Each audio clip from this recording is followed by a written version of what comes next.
Let's think we're in a rideshare and someone asks, what do you do for a living? What's your answer to them? The serious answer is I really try to help reduce suffering in people's lives that is self-generated.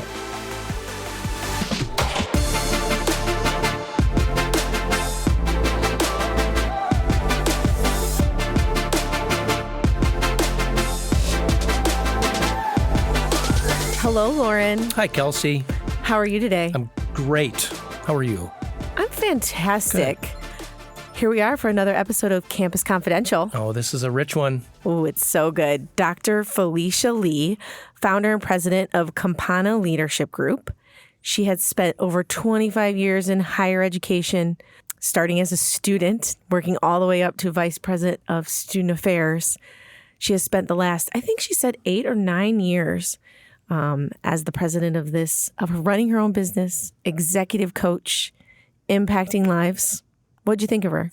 Well, I know you've known her a long time. This was my first time meeting her. I could tell immediately that this conversation was going to go deep and places that I didn't expect, and it did, which was wonderful. I loved her insights into the human condition and how we lead and sometimes get in our own way. Yeah, and I think the focus on the continual work and the ability to focus on yourself to be able to help and lead others came through in this episode over and over again. Yeah. And the other thing, too, she offered a challenge, I think, to higher education. One of the things that our listeners will hear is that higher ed might be among the worst at the self-reflection. We're so focused on leadership for others, we spend very little time on ourselves. I think that's one of the great insights, and many of the ideas that she offered today, I hope, are helpful in that way. So we welcome you into this episode with Dr. Felicia Lee to take a minute and think about yourself.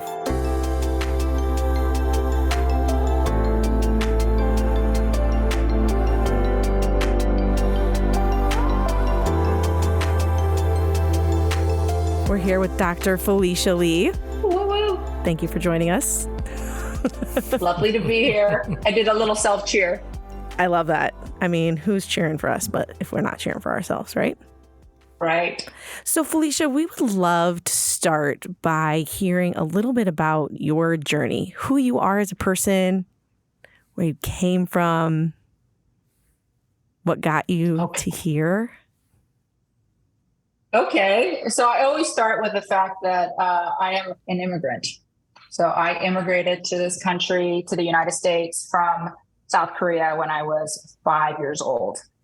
And my whole family came over. And I say that because it's just a really big part of my identity, and I identify as a Korean American. I have, I think, both. It's not split, but I really identify with both my Korean heritage as well as my experience as a U.S. citizen.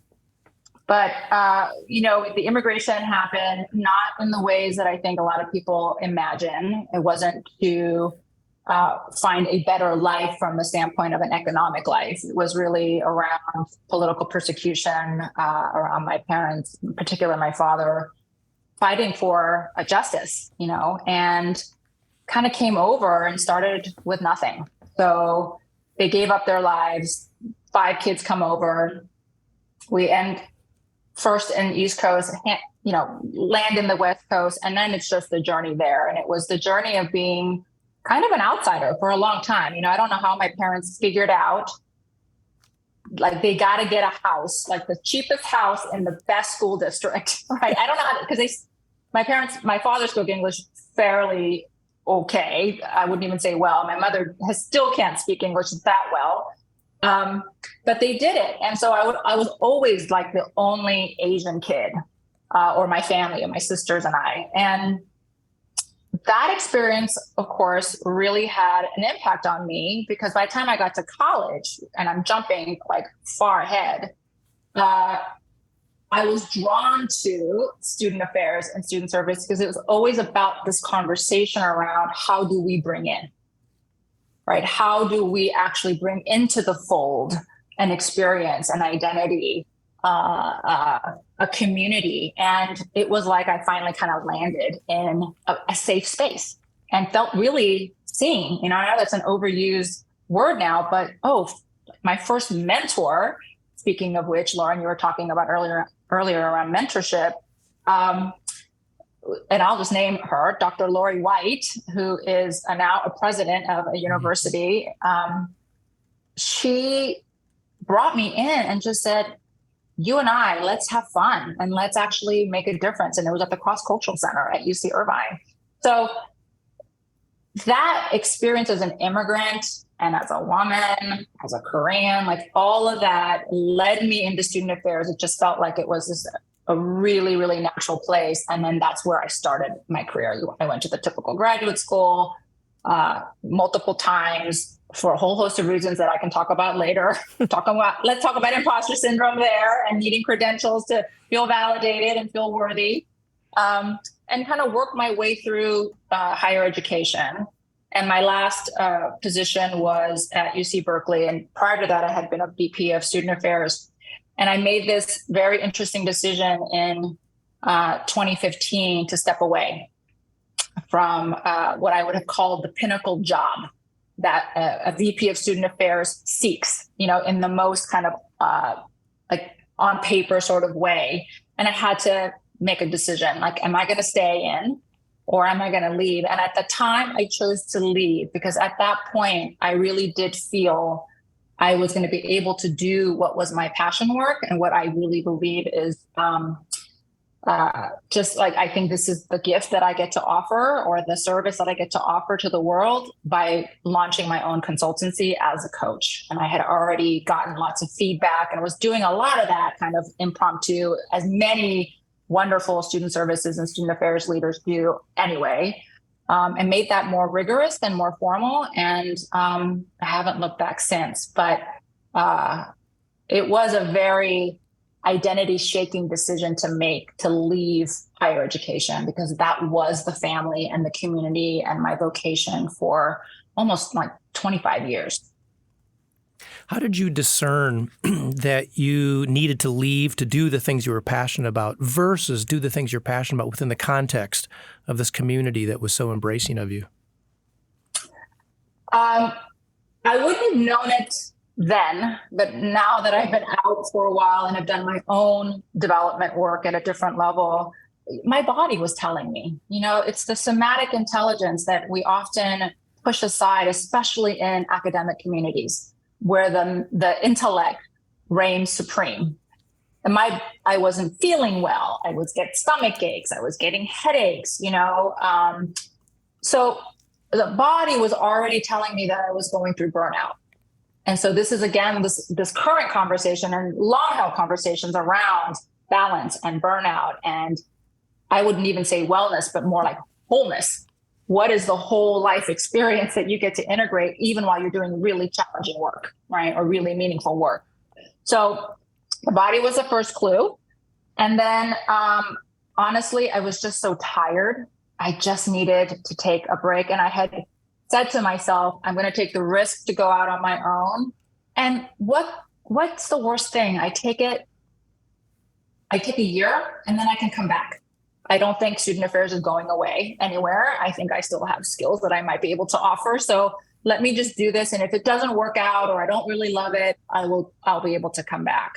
But at the time, my whole system needed to remove myself, to try something different, and then kind of to see what was going to emerge from that. Yeah, that had to be a little bit scary. Yeah, just a little bit. Just a little bit.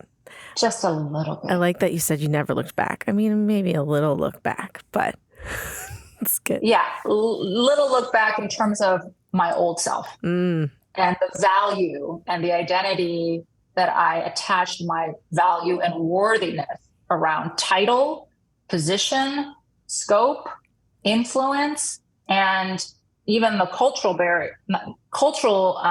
influences of my own family and my community around, oh, wow, like you get to do some really important, cool things. And why are you leaving? And I remember a conversation I had when I turned down this other offer from some people that said, wow, like you could have really had a platform as a really senior leader at a big name school. And now you don't. And now like the Asian community, the Asian American community, what a loss for that. I felt so guilty about that. And I think this is what folks of color often have to also process and integrate around responsibility. Like what's mine to hold, what's ours to hold, who gets to determine that? I mean, these are, again, very deep questions, but I felt a lot of guilt and like, wow, did I really miss this opportunity to profile and to offer a template for what's possible? Because you just you don't see a lot of API leaders at the senior ranks in higher education, even on the academic side. You just don't. I mean, that ceiling is still real. That's right. So can you talk to us about what are some of the things or some of the work that you did to let go of that? I'm making a big assumption, but to let go of some of that guilt or shame in the process. Are there certain tools you use, certain ways you went about it? Yeah, and I was going to ask what talks did you have with yourself? I mean, that's the way I was thinking about that. Your comments, and what talks did you have to have with yourself about making that shift? Mm-hmm. That's a great question. I didn't have talks with myself that were productive. Most of the time when we're talking to ourselves, it is not a good conversation when you're under duress, because you're going to get caught up in patterns and loops and ways of thinking that have been with you as strategies for a very long time. So when you hit a place where something is a big transformative opportunity, the same strategies are not going to play well. So I would say I did talk to myself, Loren. they were unfriendly and mean conversations. So mean, and just really diminishing in many ways, which created more suffering for myself. So the conversations I would have, the tools, the platforms, the paradigms, many, and this is something that I'm often inviting not only my higher ed clients, but my global clients. You have to step outside your lane. So one of the paradigms that I still use is a core part of my business is the Enneagram, which on surface looks like a personality tool and a personality assessment. And it can be that for people who want it to be, but actually it's a spiritual tool. It's a transformational tool, and it doesn't sugarcoat. It is rigorously blunt in saying, I want you to own your gifts. Like this is the essence of who you are. And it's beautiful that you get to share that. And simultaneously, it will also offer you, and here are your big, big blind spots. And here are the patterned ways of thinking, acting, and feeling that just really, for all the right reasons, were developed, but you can't play that out every single context, right? So how can you be discerning about, wow, these strategies don't work here, but they might work there. Most of the times when we're under duress again, we will default back to very early strategies, childhood strategies, actually. Again, no fault and no blaming of the family dynamic. You just did what you needed to do. And now you just keep playing that over and over and over again to the point where you think, well, this is just my personality. So the Enneagram was a huge portal for transformation for me, which is why I then really dove deep. And now it is always a part of my coaching and team development toolkit, for lack of a better word.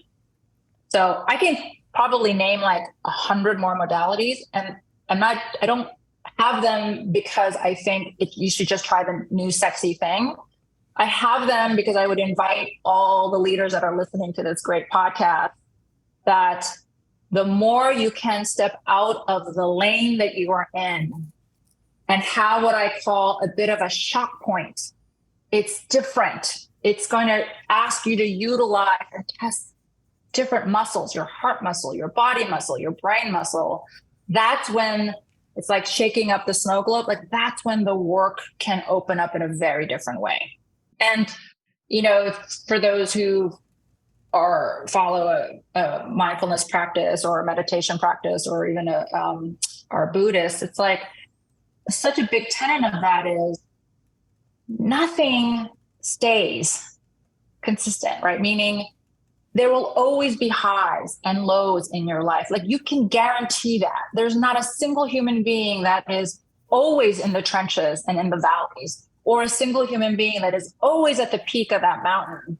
Like, that up and down is going to happen to you forever. It's our opportunity. Like, who are we in that up and down? And is there equilibrium or equanimity in that process? That is the deep, hard work of leadership in my mind. Mm-hmm. And you can't just figure it out intellectually. You actually have to practice that to say, oh, this is really hard. Feels really shitty. Like, I'm not up for this, and it's going to pass. This too shall pass. Oh, I'm at the high. Like this, I want it to be like this forever. That's going to pass. So who are you when that passes? So nobody wants change. We're not hardwired to like change, and it's going to happen. So then who are you in relationship to whatever is happening? Yeah. I will add, so Felicia says she has a toolbox of 100 things that she could bring to the table. My experience with Felicia and her toolbox, one of them, she's like, you just need to have a little more fun. I was like, I have fun. I most certainly have fun. But I wasn't, it was controlled fun, right? It was a head. She's like, so I suggest dance classes. I was like, what? Seems like a terrible idea. Talk about uncomfortable. But now every time I dance, every time I move, I think of Felicia, and it really is a life-changing thing. So it can be as intensive as a 7-day workshop, or it can be as simple as, how do you do something different than your normal day-to-day thing? That's right. So you can dance. You can dance. Definitely can dance. That's a song. You can dance if you want to. That's right. Right. I asked one leader, where I was coaching this really senior leader at a biotech, and I asked him as one of his practices, I need you to sit in your chair and put a timer on for 5 minutes and just sit and stare out the window. And he couldn't do it. And so it wasn't a judgment on him not being able to do it. It was like, what's happening that's really challenging for you? And what's the impact of that in the way you're leading your team? Yeah. Is there a lesson that you, having done all the work that you've done, I think listening in, a lot of times people can perceive folks that have done work or continually do work that they are evolved, and you are finished, or you are complete. So we would argue that we're never complete, right? But is there a lesson that you have to keep relearning over and over again, or is there something that keeps coming up for you that today you're still working with? How long is this podcast going to We got nothing but time. Yeah, I thought you said this. We needed to, there are too many. And I think having a sense of humor and a level of humility to say, like, look, we are constantly in a work of progress, like, for sure. I would say the lesson that I have two that keep coming up. The first one is, how do I balance my feminine and masculine energies? I've been trained to run masculine in all the ways to run masculine. And I'm not talking about male, female. I'm talking energies. Okay. So we all have masculine and feminine energies. That is the yin and the yang. And when I forget my feminine power and my feminine energy, and I don't balance that out, I can create a lot of chaos and rev, and I'm not as thoughtful and as discerning. And so I have to very, very intentionally tap into both of those and balance them out, almost like a battery, like the plus minus. I'm going through a very privileged house renovation, right? Started last year in San Francisco, which, if you're not a San Franciscan, it is quite the bureaucratic process. But I ran a lot of masculine trying to drive a process that I really didn't have control over. And that just created incredible pain for me and for a lot of people around me. It's a good lesson in hindsight, but that's a lesson I keep learning over and over. I used to do that in student affairs. Like, let's drive. Like, we're going to get this funding. We're going to get this program. We're going to build this thing. And nope, Faculty doesn't want to do that. Oh, the students aren't keen on that. So what am I doing? Keep hurling myself against the wall, again, at what cost? Rather than like, what would have been necessary in that conversation or in that situation or that project where I'm balancing it out. The work that I've been doing, and I think this is like probably the hardest leadership invitation for so many of us, which is really being very intentional about staying present with myself while holding the presence of the person or the people in front of me. So I know that sounds maybe sounds woo-woo or weird, but imagine like this is, your listeners can't see us right now. We're on video, but how do I hold me and stay present with who I am and what's going on for me while simultaneously holding and witnessing the both of you? Most of the time, we've either crossed over, I will have crossed over into the two of you and just focus on the two of you and lose me. Or it'll just be about me and I will have lost the two of you, which in both scenarios is disconnection. So when people talk about leadership a lot, it's like, give me the tools. Like, what's the strategic plan? Like, how do I communicate and give feedback? Yes. And the deepest work, like the work that I have to do again and again and again, is to not lose what I'm feeling, what I'm processing, what I'm thinking, my values, my energy, my boundaries, and hold yours at the very same time. That to me is like PhD times 1,000. Like that work for all of us is both amazing and like really hard. I know you do coaching, Felicia, in higher ed, also for companies and in the nonprofit space. And do you notice, as you're coaching across those different sectors, do you notice differences in leadership styles that are more automatic or typical? And what do you think each of those could teach each other about leadership? Each of those different sectors? Well, that's a good question.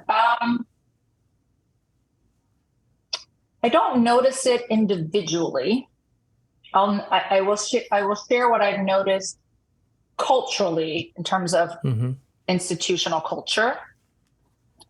I have much less higher education clients now, almost like 9 years plus into my business, because the value of human development and leadership development at the interior level is not the same in higher education.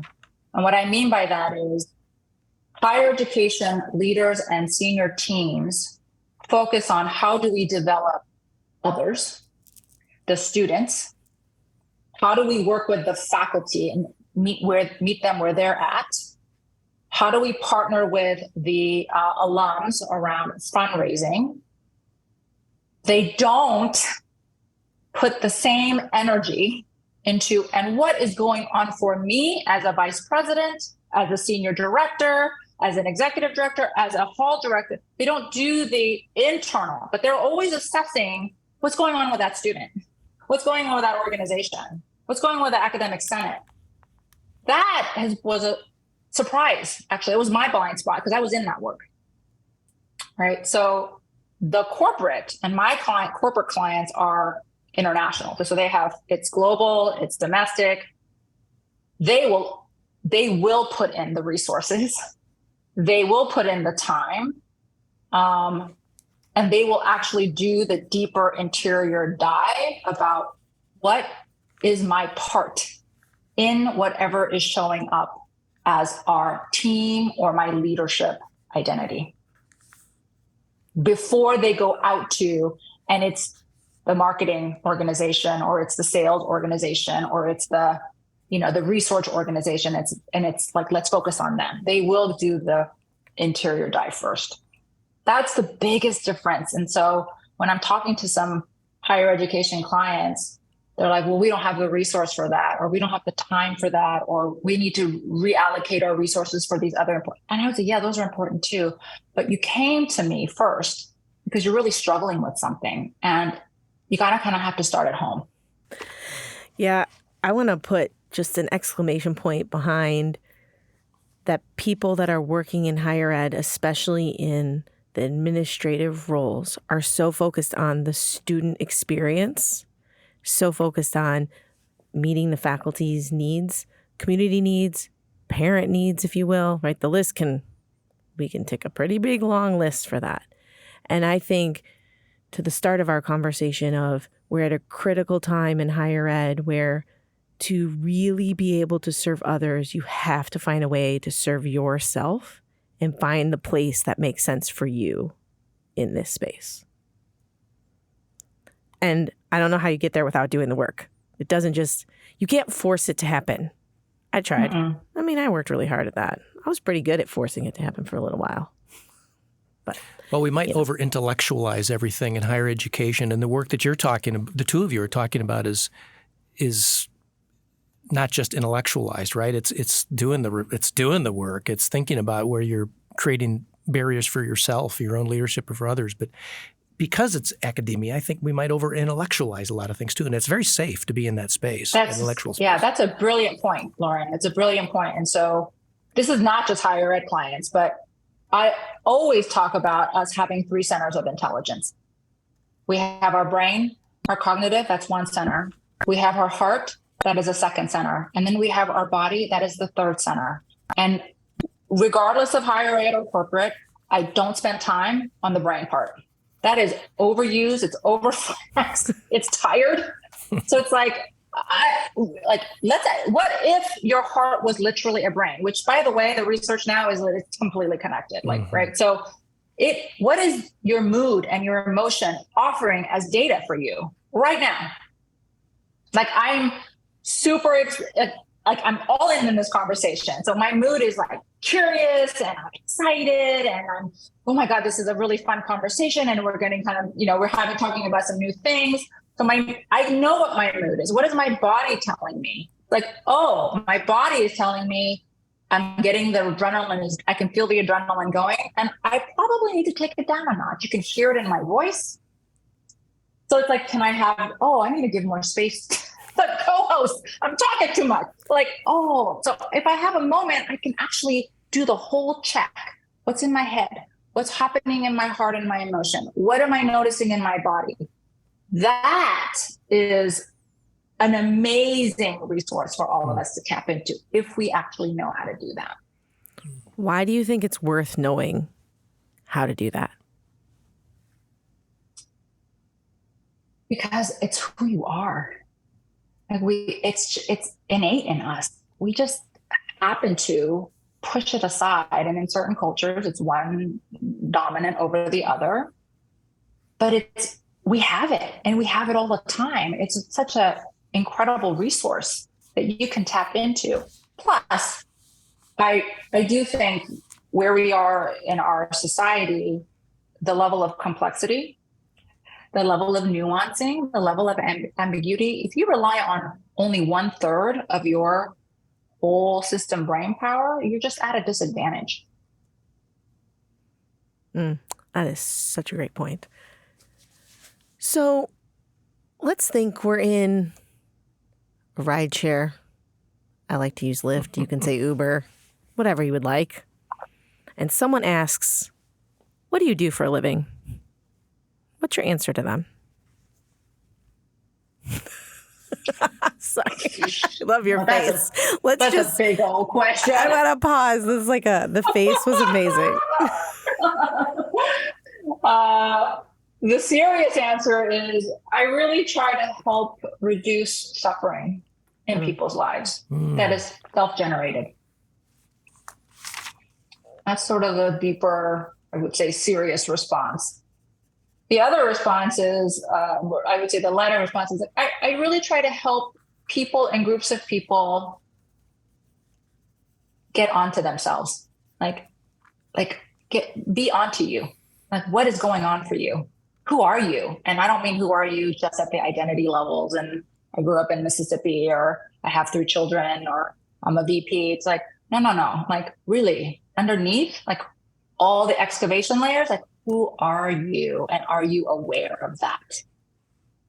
And that's often quite fun and scary at the same time for people. Most of us love to talk about ourselves in the sense of, oh, someone's giving me a platform or a space where I can actually do a little bit more. Gosh, Loren, like beyond your ability to ask thoughtful questions and beyond your many years being a senior administrator, like what don't I know about you, or what part of you do you not actually put out into the world very often? It's funny. That's the conversation we had at lunch, Kelsey and I. I know. I feel like Felicia was maybe like in my head. It's amazing. Or yeah, I think she's definitely in my head. It's not the opposite.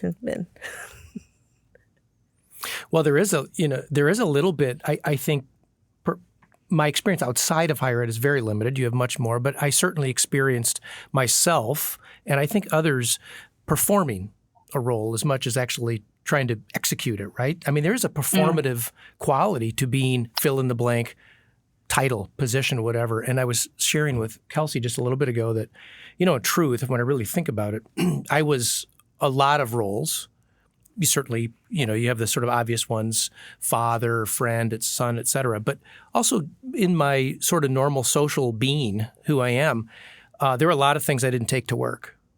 And a lot of things at work maybe that I didn't take home about who I am. So, I mean, I think, don't we all sort of have those? Ideally, I'd be the same person all the time. I suppose I wasn't. There wasn't a huge difference, but there's some performative qualities to filling a role, it seems to me, too, that just show up if you're in a role. Yeah. I don't know. It's a question. So I would be curious, like off the bat, I'd be like, so when was the first time where you felt like you had to perform? Well, I was saying to Kelsey, now this is the therapeutic part, right, where I'm now on the sofa. But I was saying to Kelsey that I, for whatever reason in my life and career, have found myself in roles earlier than I should have been, or earlier than others would have had me in them, or earlier than some suspect that I might be in them. And my wife won't like this, but she did say at one point, "You've done better than I thought you would." I didn't really know how to take that. That was either a compliment or she had low expectations. But I found myself as a consequence, I was telling Kelsey earlier, feeling like I needed to perform above my age or above my height. I'm short. Above my experience level in ways that would demonstrate to other people, I can do this. So I think early, and to answer your question, I found myself performing, or at least feeling like I needed to perform in a way that would make the decision that I made or others made worthy. Let me put it that way. So. Yeah, I have like thousands of questions for you, Loren. We can have it off. We'll have it. You will have a session with Felicia. That'll be my gift to you. Yeah. One more non-higher ed client. I left, right? Yeah, I think that's a common experience. I think there's a common human experience of, am I worthy? Yeah. Totally. Do I belong? Yeah, absolutely. Right? It's a sense of belonging. And so I think that is actually shared more than not. You almost have to be a psychopath or a narcissist to not actually have these moments of doubt or questions. But we can all dig in and have a very unique and deeper understanding about, well, when I am quote unquote performing, or had to step into a quote unquote performative role as a way to help mitigate the emotions you were likely feeling, and name them X, Y, and Z, when you got put into a position that perhaps wasn't a perfect age or credentialed alignment. What got lost, or what did that offer you as a way to like thrive or survive? The reason I'm asking you just one of many questions is, like, you can, in any conversation, as from a leadership standpoint, there's many, many roads to pick. But if you don't start to peel, like, then you don't get the richness of, like, wow, like, if I didn't bring home some of my work identity to my house, or I didn't bring my house identity into the work, then what got lost in that translation? Like, what did that do to me energetically, emotionally, cognitively? What was the impact of that on the people and the relationships at the university or at home and my own effectiveness? It could be, actually, I wouldn't change a thing, but most of us would be like, I don't know. That's an interesting retrospective to then impact, are you performing in this podcast in any way, shape, or form? Yeah. And is there anything that we're unconsciously bringing in that that's not what the audience wants? Like, they might want something really different from Loren that has always been a part of you. Well, Again, I'm not trying to make it about you. No. And I also think age helps, honestly. Yes. I have reached a point, and perhaps we all do, where I actually just don't care as much about what other people think. And not that you don't want relationships to be healthy, but that's a good place to arrive, I think. Yes, I agree. It's liberating to say, well, I am who I am, and I hope this works out for you, but this is who I am, and I just don't care so much. But I think there's sort of an early career and late career thing that happens too, I think, in life. Yeah. For sure.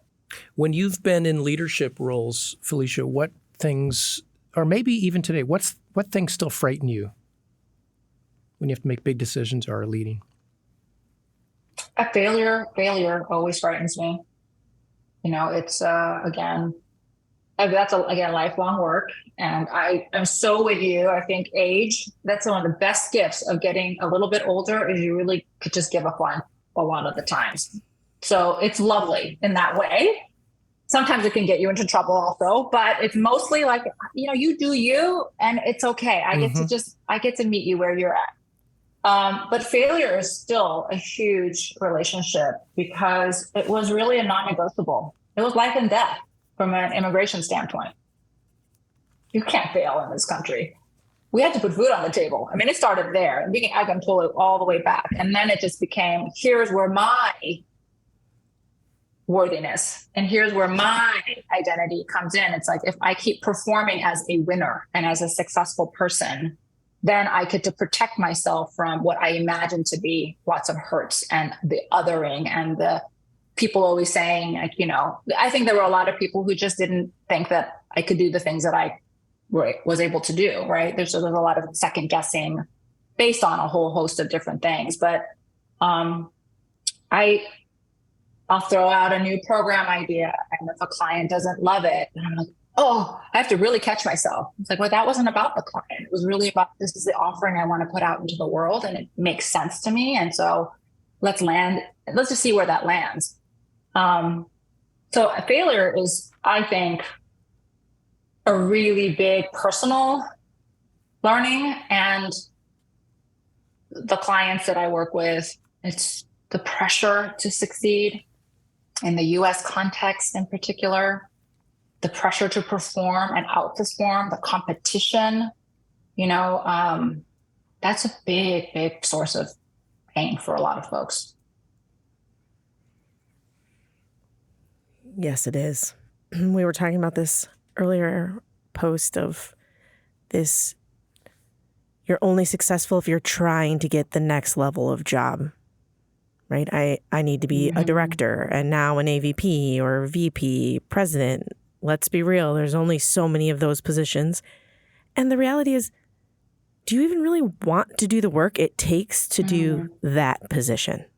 And I think there's somewhat of a gap, and hopefully some of these conversations bridge that, of what it really takes to be a great leader in those director, VP, AVP roles. Not everyone wants to do that work. And that's okay. And how can we help in the system of higher education to be okay where you feel okay? This is the work I'm doing. I love what I'm doing. And I contribute from this lens.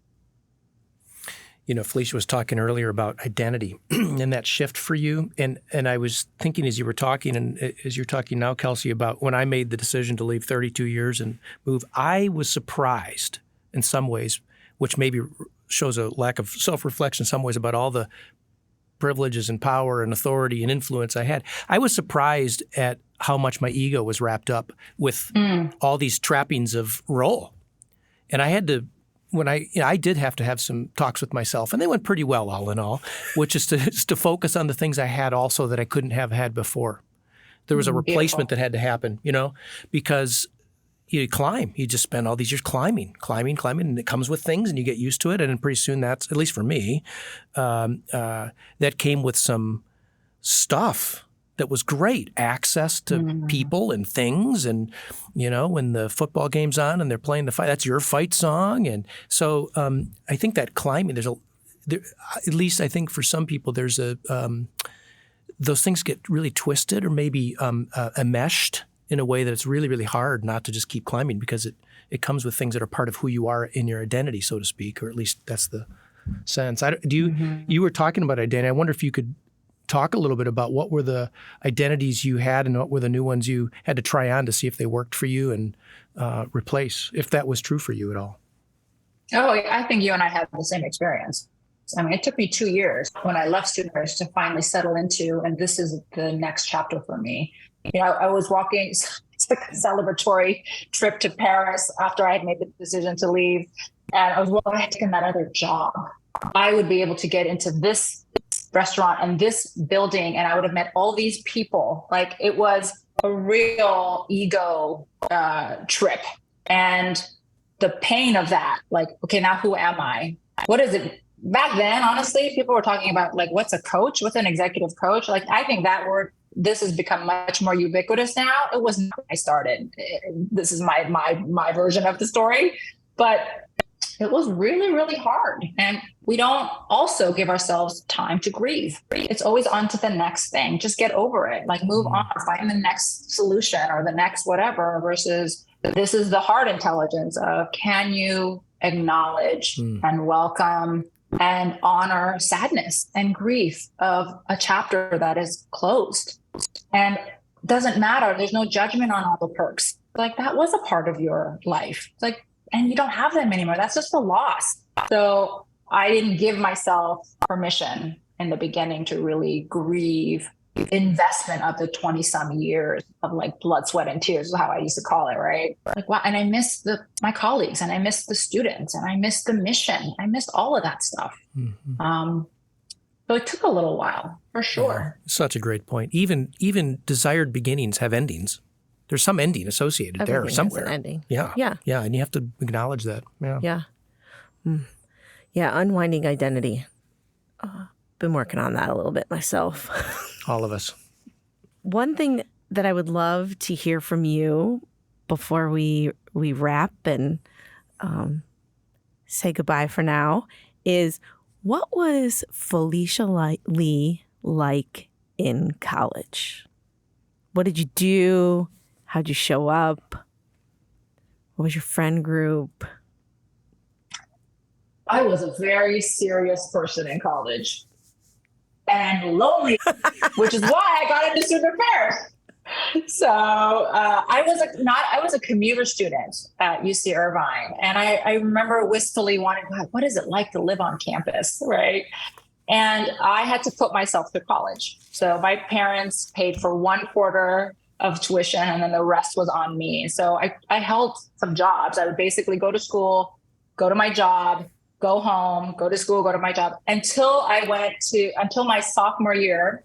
I was crossing this bridge, and I have a picture of this bridge, and there was a big old, like, poster paper that says administrative intern program applications due. I said, there has got to be more to college than constantly just going to class, going to work, and then going home.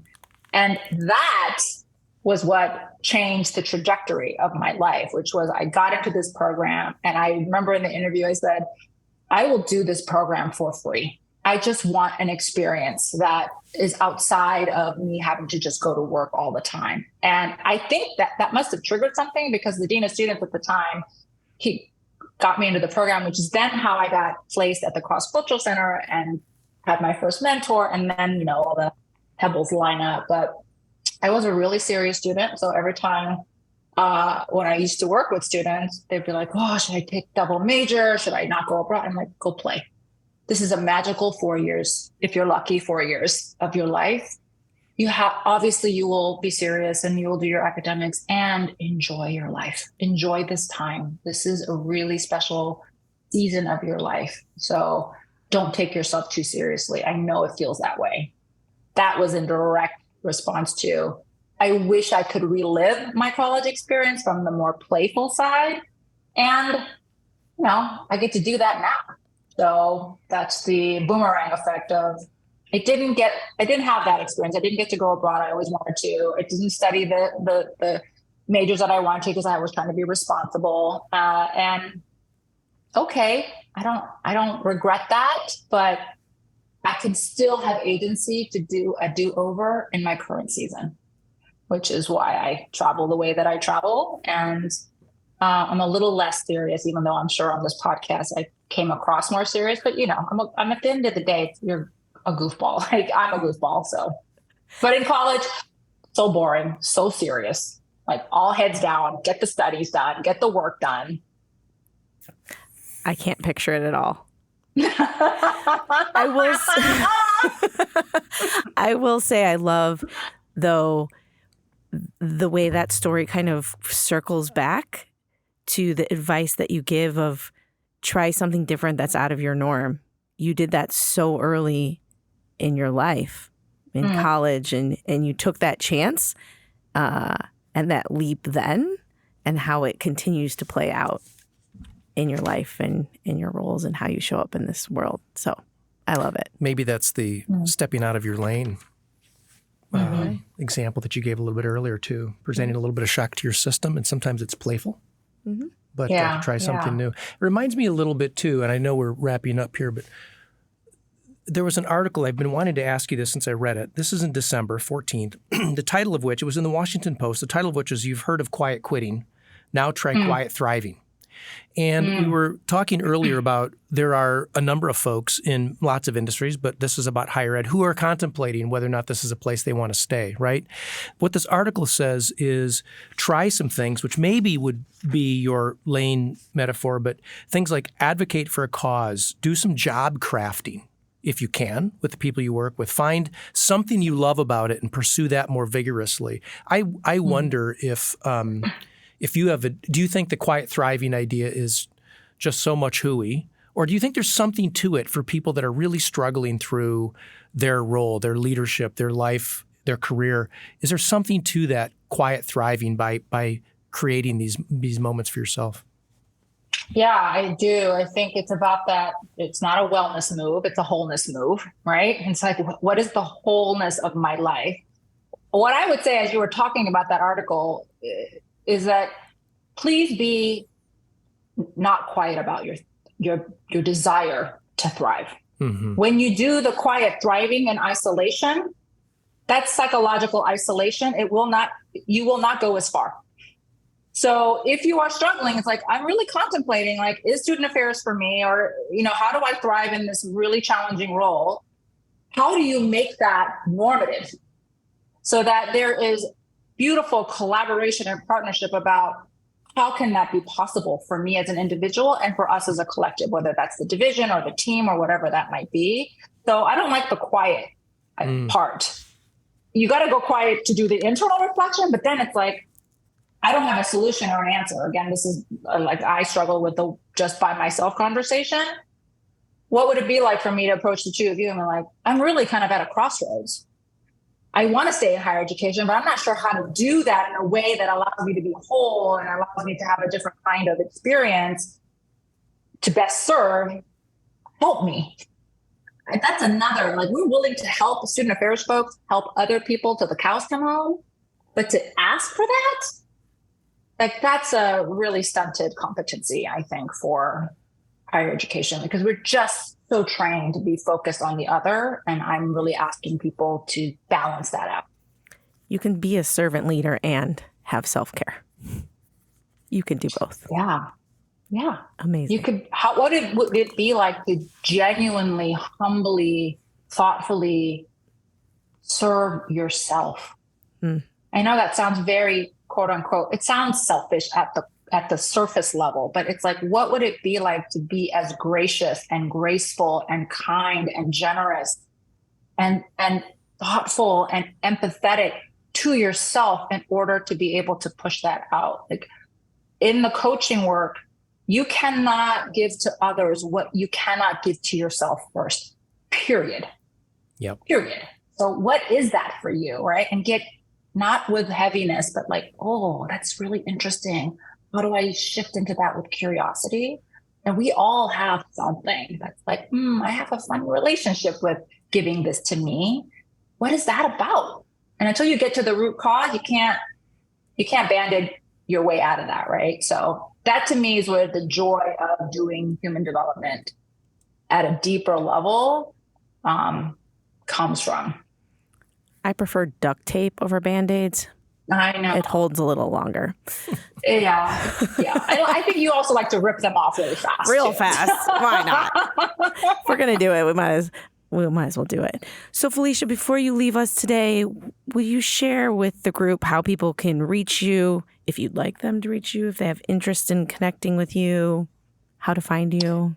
Yeah, you can get on my LinkedIn, it's Felicia Lee, or you can get on my website. It's Campana Leadership Group. And, I always love connecting with folks from my first community, my first love.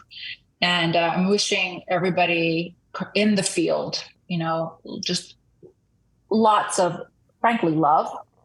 I cherish the work that you are continuing to do. I know it's been challenging, particularly over the last couple of years, although every generation says it's like the last couple of years. And whatever choice and decision you make, it's like really cherish the relationship you have with yourself and invest in that. That's the only agency you ultimately have. Like really care and show compassion and love and all of those things I said earlier, like do that to yourself. And I know it sounds very California woo-woo, but it is at the heart of leadership. Well, your honesty, your insight has been just a gift to us today, and I'm really grateful. So thank you. Yeah, thank you. Always sending you love and hugs.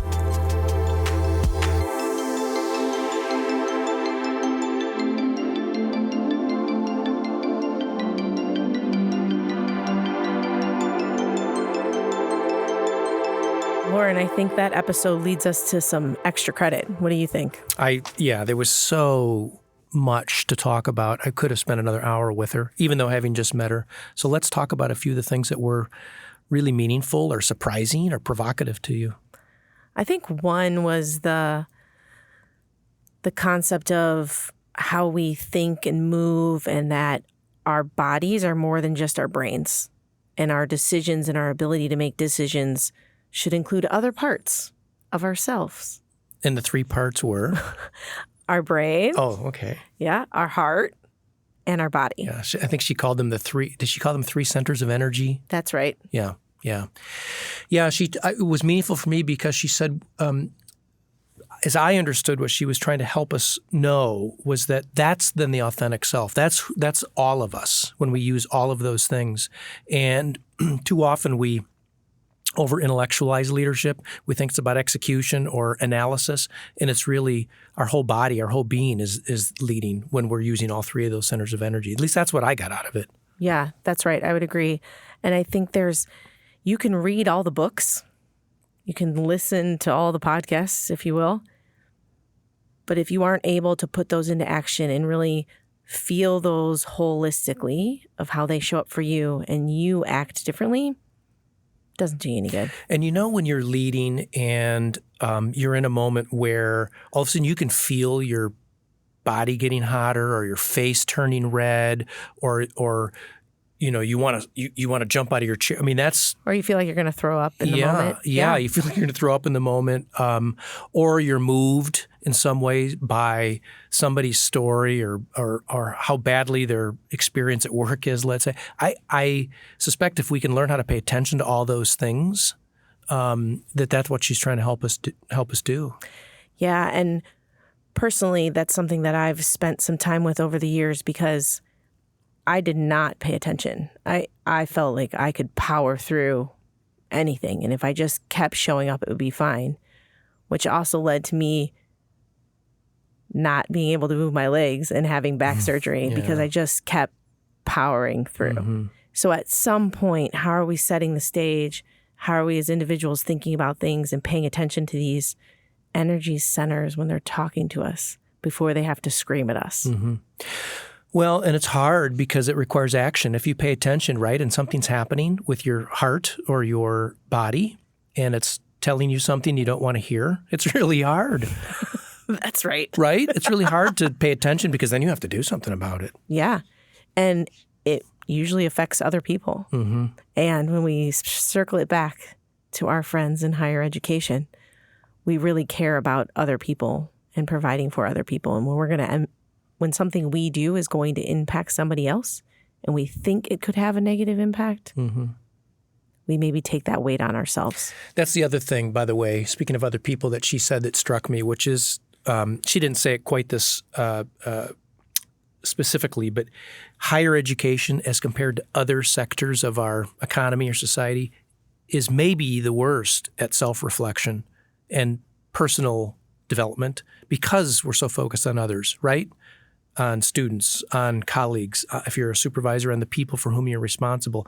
Whereas I think what she was telling us was outside of higher education, people are a little more willing to invest and maybe participate in that personal development. And so that was a little surprising to me, I suppose, and disappointing given how important it is to the human enterprise that is higher ed. And what an opportunity we have to make a change that will create a positive impact for our industry. Yeah. Gosh, what an honor and privilege to have had that session and have the moments to be able to sit back and reflect and grow. Yeah, I'm a little envious. You've had years of relationship with her, got to work with her previously, and she's such an insightful person. What a gift to the podcast. So thanks for making sure that we all had a chance to meet her. You're welcome.